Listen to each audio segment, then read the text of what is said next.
A maioria das pessoas acredita que a pior coisa que uma família pode fazer é ferir alguém com palavras duras ou atitudes cruéis, mas isso não chega nem perto da verdade. O pior é quando tiram de você aquilo que realmente é seu e ainda esperam que você sorria e agradeça por isso. No meu caso, meu irmão construiu toda a vida dele em cima de algo que nasceu de mim, minhas ideias, meu esforço, minhas noites sem dormir, enquanto meus pais ajudavam ele a transformar isso em vantagem. E essa é a história de como eu finalmente parei de aceitar isso. A família Mercer tinha 2 filhos, mas quem entrasse na nossa casa juraria que existia apenas um. As paredes do corredor eram tomadas por fotos do meu irmão, Landon Mercer, em cada uma delas ele aparecia em destaque, na formatura, segurando prêmios, apertando a mão de pessoas importantes, sempre sorrindo como se fosse o centro de tudo. Já eu quase não existia ali, havia apenas uma única foto minha, esquecida perto do armário do casaco, num lugar onde ninguém realmente reparava. Eu tinha 14 anos naquela imagem, segurando uma fita azul de primeiro lugar em uma feira de ciências, sorrindo de forma tímida depois de ter criado um projeto que ninguém na minha família sequer tentou entender ou perguntar sobre. Nossa casa ficava em uma rua tranquila de uma pequena cidade do meio-oeste, onde os vizinhos acenavam das varandas e a vida girava em torno de eventos da igreja e jogos de futebol, e onde o sucesso era medido pelo orgulho que os filhos traziam para a família. Meu pai, Graham Mercer, tratava a casa como se fosse uma empresa, onde tudo tinha regra, tudo tinha cobrança, e o maior exemplo de sucesso para ele era sempre o Landon. Minha mãe, Victoria Mercer, dizia amar os 2 filhos, pelo menos era o que repetia o tempo todo, mas na prática existia um amor que falava mais alto, muito mais alto, e esse amor era direcionado ao Landon, que aos 27 anos era alto, confiante, fácil de gostar, trabalhava como desenvolvedor sênior em uma grande empresa de tecnologia e estava noivo de uma mulher linda chamada Savannah Hayes, e sempre que meus pais falavam dele, seus rostos se iluminavam com orgulho, enquanto minha mãe repetia que ele os deixava tão orgulhosos, e eu ficava ali, como se fosse apenas um detalhe no fundo da história. Kala Mercer, 22 anos, estava no último ano de uma universidade estadual. Meus resultados acadêmicos eram excelentes. Eu passava os dias mergulhada em pesquisas sobre sistemas de machine learning e algoritmos avançados, e meus professores me respeitavam, alguns até diziam que eu tinha um futuro promissor. Mas, nas refeições em família, nada disso tinha qualquer peso. Sempre que eu tentava falar sobre minhas pesquisas, minha mãe apenas sorria de forma educada e dizia, que legal, querida. E logo em seguida virava para o Landon. Landon, conta pra gente sobre o trabalho. E era assim que eu sumia de novo. As pessoas acham que quem fala pouco não tem nada a dizer, mas isso não é verdade. O silêncio, muitas vezes, vem de observar demais, de escutar tudo, de perceber detalhes que os outros ignoram. E, com o tempo, eu comecei a notar algo que não dava para ignorar. A melhor coisa do código de computador é que ele não mente. Pessoas mentem. Famílias mentem. Código não. Todas as noites, depois que a maioria dos estudantes já tinha ido embora, eu ficava no laboratório de informática. O cheiro era de café velho misturado com computadores aquecidos, e as luzes zumbiam acima da minha cabeça. Muitas vezes eu ficava até às 4 da manhã, às vezes mais tarde. Durante quase 2 anos, eu estava construindo algo especial, um sistema de otimização adaptativa, um programa capaz de aprender com os próprios erros e melhorar sozinho. Cada versão era salva, cada atualização era documentada, cada linha de código era minha. Minha orientadora, a doutora Vivian Sterling, era uma das pessoas mais inteligentes que eu já tinha conhecido. Ela era rígida, direta e praticamente impossível de impressionar. Na primeira vez que analisou meu projeto, ficou em silêncio por vários minutos. Depois ajustou os óculos e me olhou com atenção. Cala, ela disse, isso aqui é trabalho de nível de pós-graduação. Eu pisquei, sem saber o que responder. Obrigada. Ela negou com a cabeça. Não. Você não entendeu. E então apontou para o código. Isso é excepcional. Ninguém na minha família nunca tinha usado essa palavra para mim, excepcional. Eu não sabia nem como reagir. Algumas semanas depois, ela me entregou um folheto de uma universidade prestigiada em Washington, D.C. Eu fiquei encarando aquilo. Se inscreve, ela disse. Eu não acho que eu consiga entrar. Você consegue. Meus pais acham que a minha faculdade atual já é suficiente.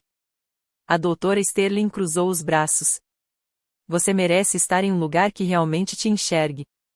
Eu coloquei o folheto na mochila e não contei nada para minha família. Não parecia fazer sentido, já que em casa ninguém perguntava sobre meus objetivos, todas as conversas, inevitavelmente, voltavam para o Landon. Eu mantinha backups do meu trabalho em uma conta de nuvem compartilhada da família. Meu pai tinha criado aquilo anos antes para guardar documentos importantes, impostos e fotos. Parecia seguro. Eu confiava nisso. Esse foi meu erro. Porque alguém já estava acessando meus arquivos, e eu só descobriria isso muito mais tarde. Os jantares de domingo eram sagrados na nossa família. Toda semana minha mãe cozinhava as mesmas refeições, os mesmos pratos, as mesmas rotinas. Os mesmos assuntos, sempre as mesmas conversas. Num domingo, o Landon chegou quase 40 minutos atrasado. Ninguém se importou. Ninguém reclamou. Minha mãe abriu um sorriso no instante em que ele entrou, e meu pai chegou a se levantar para cumprimentá-lo como se aquilo fosse uma ocasião importante. Enquanto isso, se eu chegasse 5 minutos atrasada, virava um interrogatório cheio de cobranças. Naquela noite, Landon voltou a falar sobre o trabalho dele. Análises preditivas, otimização de dados, sistemas de processamento, reconhecimento de padrões. Quanto mais ele falava, mais desconforto crescia em mim, porque eu reconhecia aquela linguagem. Eu reconhecia aqueles conceitos. Eu reconhecia aquelas ideias. Eram minhas. Eu olhei por cima da mesa. Meu pai parecia orgulhoso. Minha mãe, encantada. Eu coloquei o garfo devagar no prato. Eu vou apresentar um artigo de pesquisa mês que vem, eu disse. Minha mãe sorriu como se estivesse ouvindo algo fofo e irrelevante. Que maravilhoso, querida. E, sem nem pausar, ela virou de volta para o Landon. Então, me conta mais dessa sua promoção. Landon olhou para mim. E piscou. Não foi um gesto carinhoso. Não foi algo de irmão. Foi o tipo de piscada de quem guarda um segredo, de quem sabe que está por cima. Um frio se instalou no meu peito. Eu já tinha visto aquele olhar antes. Muitas vezes. A primeira vez que o Landon pegou algo meu, ele chamou de empréstimo. Na segunda, ele disse que era trabalho em equipe. Depois disso, simplesmente parou de nomear.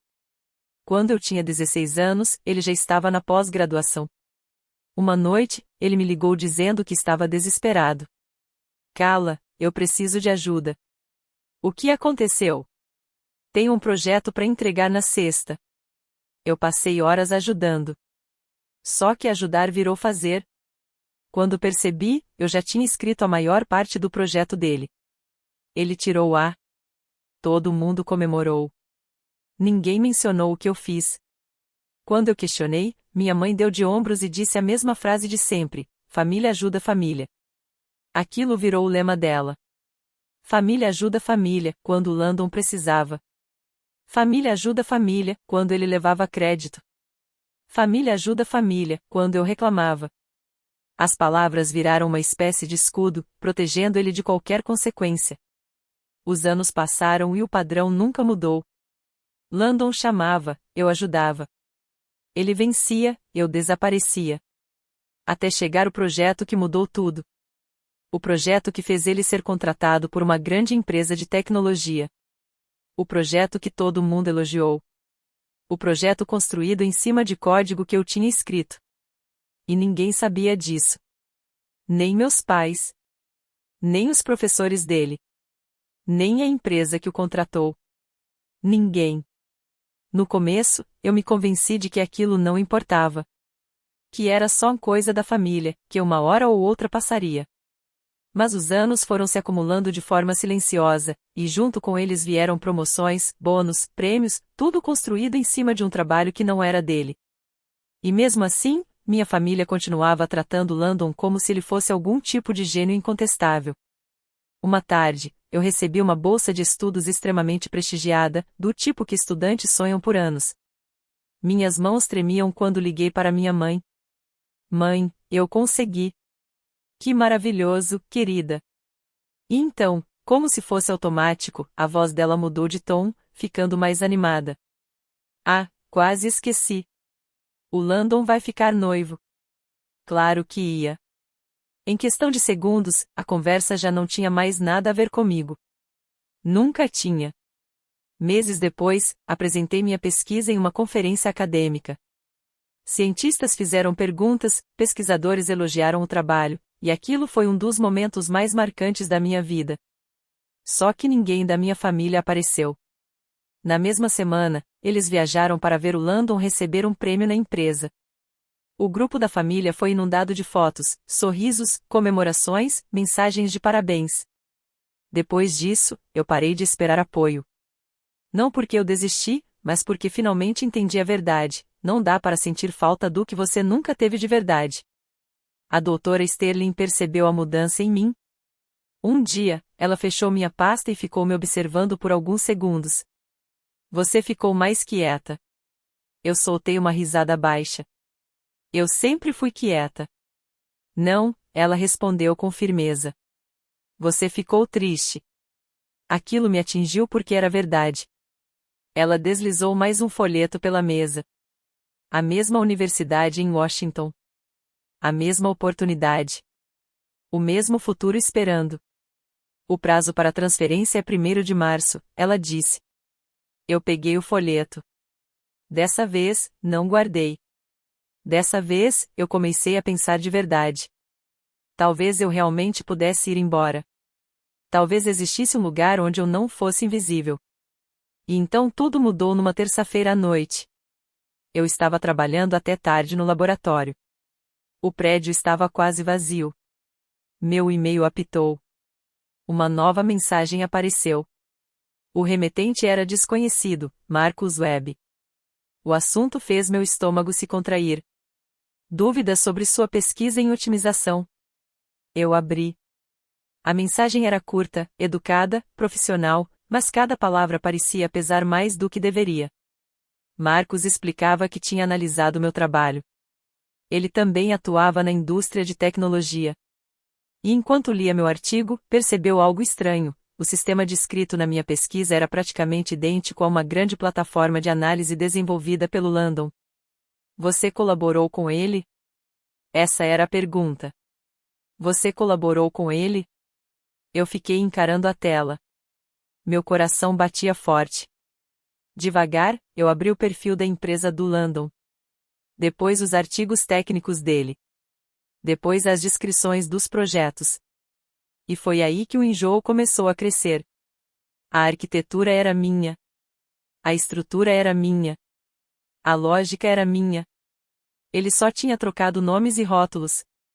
Nada além disso. Abri a conta compartilhada da família na nuvem e fui direto no histórico de acessos. Meu estômago afundou. 47 entradas.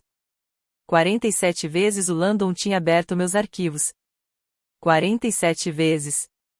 Madrugadas, fins de semana, feriados. Anos. Fiquei imóvel. O laboratório ao redor continuava silencioso, as telas iluminando tudo com aquela luz fria. E, de certa forma, eu nem estava mais surpresa. Uma parte de mim sempre soube. Agora só existia a prova. 6 anos. 6 anos de roubo. 6 anos de mentira. 6 anos assistindo ele construir uma carreira inteira em cima de algo que era meu. O normal seria chorar. Mas eu não chorei. Eu comecei a planejar. Na tarde seguinte, eu estava sentada na sala da doutora Sterling. Ela leu todos os documentos, todos os registros de acesso, todas as evidências, sem interromper. Quando terminou, ela levantou o olhar. O que você quer? Justiça. Ela assentiu devagar. Bom. E então veio a pergunta que realmente importava. Você quer vingança ou quer um futuro? Eu pensei com calma, porque aquilo não era a mesma coisa. Se eu expusesse o Landon imediatamente, meus pais provavelmente cortariam meu apoio financeiro. Eu poderia perder tudo: apartamento, semestre final, minha formação. E, mesmo assim, ele ainda teria a carreira dele intacta. Não. Eu precisava de paciência. Uma paciência real. Do tipo perigoso. Do tipo que espera. Olhei para ela. Eu vou pedir transferência. Pela primeira vez, ela sorriu. Eu já escrevi sua carta de recomendação. Naquela noite, eu enviei minha inscrição. Depois fui para o jantar de domingo como se nada estivesse acontecendo. Sorri. Ri. Passei os pratos pela mesa. Ouvi o Landon falar sobre mais uma conquista dele. Ninguém desconfiou de nada. Ainda não. Porque às vezes as pessoas mais fortes não são as que reagem rápido, mas as que sabem exatamente quando ficar em silêncio. E silêncio nem sempre é fraqueza. Às vezes, é preparação. 3 meses depois, um e-mail chegou antes do amanhecer. Eu abri com as mãos tremendo. Parabéns. Eu tinha sido aceita. Washington, D.C. Um novo começo. Um novo futuro. Uma nova vida. Pela primeira vez, eu tinha uma saída. Pela primeira vez, eu tinha para onde ir.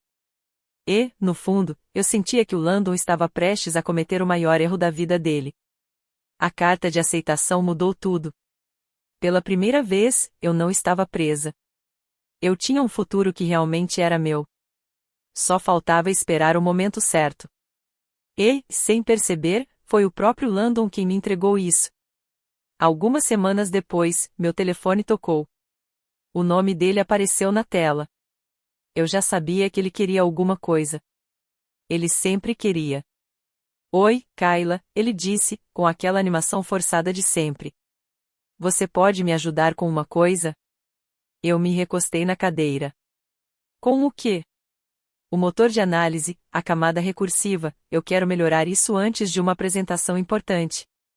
Meu estômago revirou. Ele estava pedindo ajuda com um código que dizia ser dele. Um código que era meu. Ele começou a explicar detalhes técnicos, e cada coisa que saía da boca dele vinha direto do meu trabalho. Cada linha, cada ideia, cada solução. Mesmo assim, ele falava como se aquilo tivesse nascido na cabeça dele. Claro, eu respondi, tranquila. Sabia que podia contar com você, ele disse antes de desligar. Assim que a ligação terminou, eu abri um documento no meu laptop. Eu já vinha guardando aquilo há meses, datas, conversas, registros, provas. Acrescentei mais uma entrada. 14 de junho. Landon solicitou ajuda para entender uma parte central do sistema que ele afirma ter criado. Mais uma peça. Mais um bloco na construção. Alguns dias depois, minha mãe ligou. Jantar na sexta, ela disse, com uma empolgação estranha na voz. Todo mundo vai estar lá. Pra quê? Seu pai quer conversar sobre uma coisa. No instante em que ela falou aquilo, eu soube. Não sei explicar como, mas eu soube. Eles estavam planejando algo. E, de alguma forma, o problema seria eu. Como sempre. Naquela noite, eu estava sentada no chão do meu apartamento, cercada de caixas. Minha transferência já tinha sido confirmada. Meu futuro estava garantido. Quase tudo já estava embalado. Então eu abri o e-mail que eu tinha preparado. Ele estava endereçado a 2 lugares, a empresa do Landon e a universidade dele. Em anexo, centenas de páginas de provas. Comparações de código, registros de acesso, documentos de pesquisa, histórico completo. Um clique e tudo seria enviado. Mas eu esperei. Eu queria dar à minha família uma última chance. Uma única chance de escolher a verdade. A sexta-feira chegou. Passei a manhã andando pela cidade, passando pela biblioteca onde eu aprendi programação sozinha, pela minha antiga escola, por lugares que pareciam mais casa do que a própria casa onde eu cresci. Quando a noite chegou, eu já estava pronta. Eu me vesti de forma simples. Sem armadura. Sem encenação. Apenas eu mesma. Depois coloquei um pequeno pendrive prateado no bolso. Ali dentro estava toda a minha prova. Só por precaução. Quando cheguei, o SUV do Landon já estava na entrada. O carro da Savannah também. A família inteira já estava lá. Minha mãe abriu a porta e me recebeu com um sorriso controlado. Que bom que você veio. A sala de jantar estava impecável. Velas acesas, louças boas na mesa, cheiro de assado no ar. Tudo parecia acolhedor. Perfeito. Igual a todas as mentiras que a minha família sempre soube montar tão bem. Sentamos. Conversas pequenas preencheram o ambiente, planos de casamento, histórias de trabalho, sonhos para o futuro. Até que meu pai limpou a garganta. O silêncio caiu na hora. Cala, ele começou, com aquele tom de autoridade de sempre, o mesmo que ele usava quando já tinha decidido tudo antes mesmo da conversa começar. Sua mãe e eu precisamos tratar de um assunto. Eu juntei as mãos. Tudo bem. Ele me encarou diretamente. Seu irmão sente que você está distante. Não foi surpresa. Ele está preocupado com a nossa família, ele continuou. Do outro lado da mesa, o Landon abaixou o olhar. A expressão dele mudou na hora, tristeza, dor, preocupação. Um teatro muito bem ensaiado. Eu sinto falta da minha irmã, ele disse baixo. Minha mãe imediatamente apertou a mão dele, como se estivesse consolando uma vítima. Meu estômago revirou. O pior era perceber que eles realmente acreditavam nele. Ou queriam acreditar. Meu pai seguiu, sem hesitar. Seu irmão conquistou tudo o que tem com muito esforço. Quase ri. Mas fiquei em silêncio. E ainda assim você tem sido fria com ele, ele completou. Minha mãe assentiu. Querida, a gente só quer paz. E então veio o verdadeiro motivo do jantar. A gente acha que você deveria pedir desculpas. O ar ficou pesado. Eu olhei para eles. Desculpas por quê? Meu pai respondeu na hora. Pela sua inveja. A palavra bateu forte. Inveja? Depois de tudo? Depois de anos de mentira? De anos de roubo? De anos sendo ignorada dentro da própria casa? Eles achavam que eu era invejosa. E até isso se resolver, meu pai continuou, vamos parar de ajudar com a sua educação. Ali estava. A ameaça. A tentativa final de controle. Do outro lado da mesa, Landon parecia satisfeito. Convencido de que tinha vencido. Minha mãe parecia triste. Meu pai, seguro de si. Nenhum deles entendia que já tinham perdido. Eu larguei o garfo devagar. Respirei fundo. Tá bom. O alívio apareceu no rosto deles quase imediatamente. Meu pai sorriu. Minha mãe soltou o ar. Landon se recostou na cadeira, relaxado. Eles acharam que eu tinha cedido. Então eu me levantei. Tá bom, repeti. Vocês podem ficar com a mensalidade. O sorriso deles começou a desaparecer. Eu não preciso mais disso. Minha mãe piscou. O quê? Eu fui aceita em uma universidade em Washington, D.C. Silêncio. Ninguém se mexeu. Eu fiz transferência. Meu pai ficou me encarando. Você o quê? Eu vou embora amanhã. A sala inteira congelou. Minha mãe agarrou a borda da mesa. Você nunca contou pra gente. Você nunca perguntou. As palavras caíram como pedras no meio da sala. Pela primeira vez, ninguém tinha resposta. Até que o Landon falou.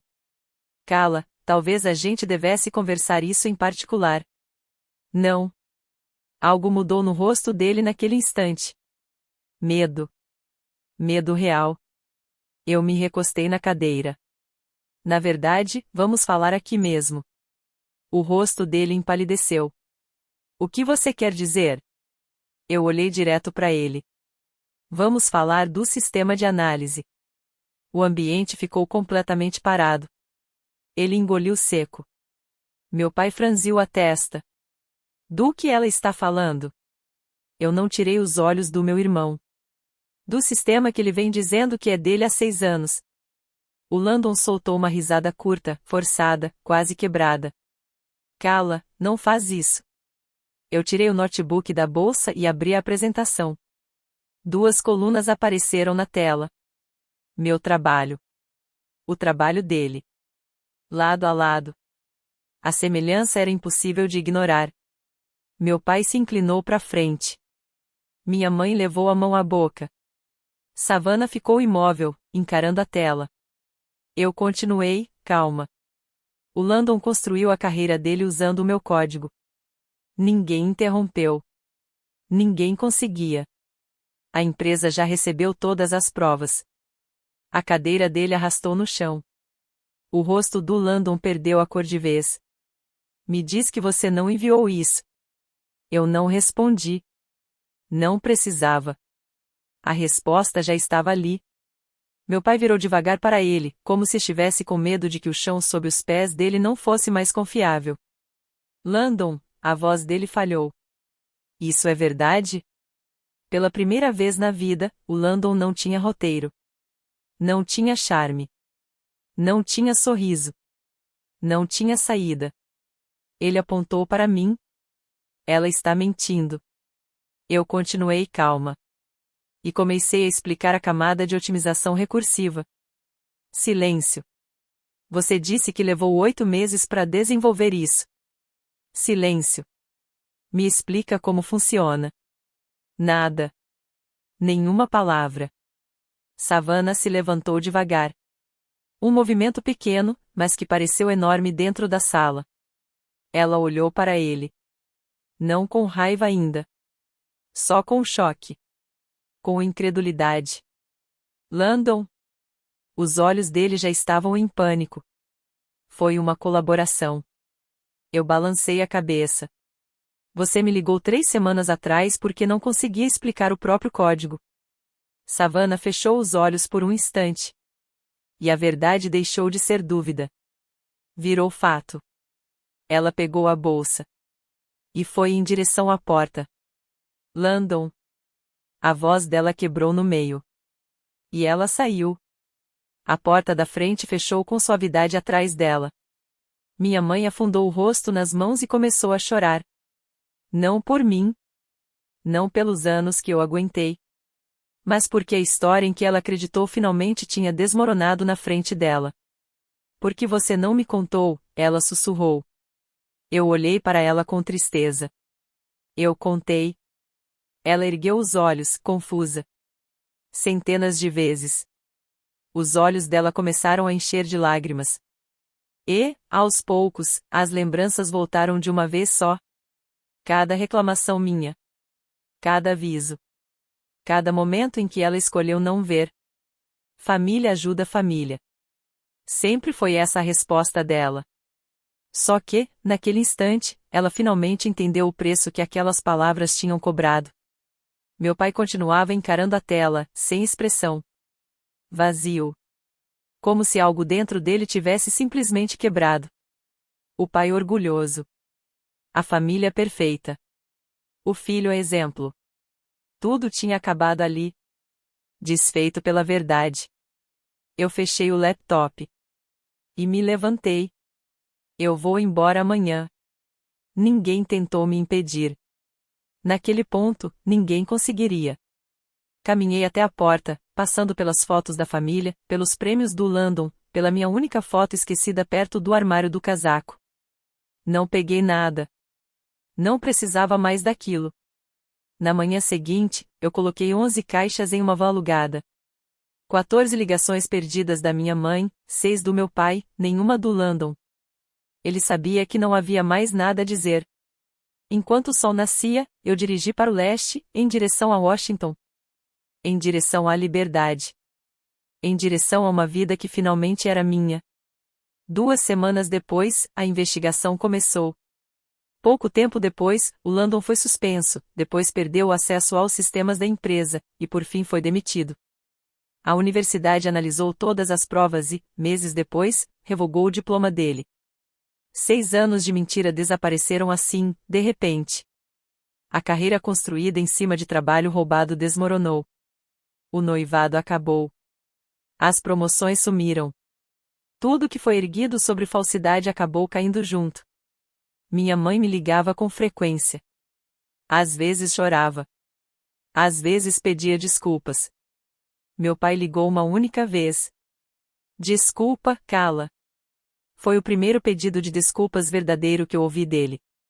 Mas desculpas não apagam anos. Só reconhecem o que aconteceu.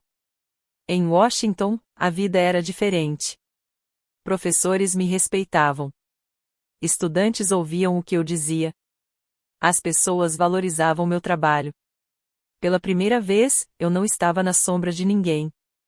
Eu estava no meu próprio lugar. Um ano depois, minha pesquisa foi publicada. Eu segurei o periódico nas mãos e fiquei olhando meu nome ali. Carla Mercer. Meu trabalho. Minhas ideias. Meu futuro.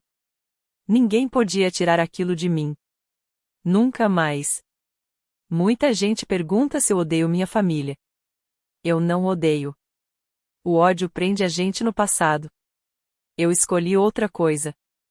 Eu escolhi a mim mesma. Algumas famílias ensinam como amar. A minha me ensinou como ir embora. E ir embora acabou sendo o gesto mais honesto que eu já fiz por mim. A verdade é simples, eu não destruí meu irmão. Eu só parei de sustentar o chão que ele pisava. E quando a verdade finalmente chegou, tudo que era mentira desabou sozinho. Obrigado por acompanhar essa história. Se ela te tocou de alguma forma, lembra disso, nunca deixe ninguém convencer você de que o seu esforço pertence a outra pessoa. Saiba o seu valor. Proteja a sua própria voz. E nunca tenha medo de escolher a si mesmo quando ninguém mais estiver disposto a fazer isso por você. Se essa história te tocou de alguma forma, deixe o seu like e se inscreva no canal para acompanhar mais histórias como essa. E me conta nos comentários, o que você teria feito no meu lugar?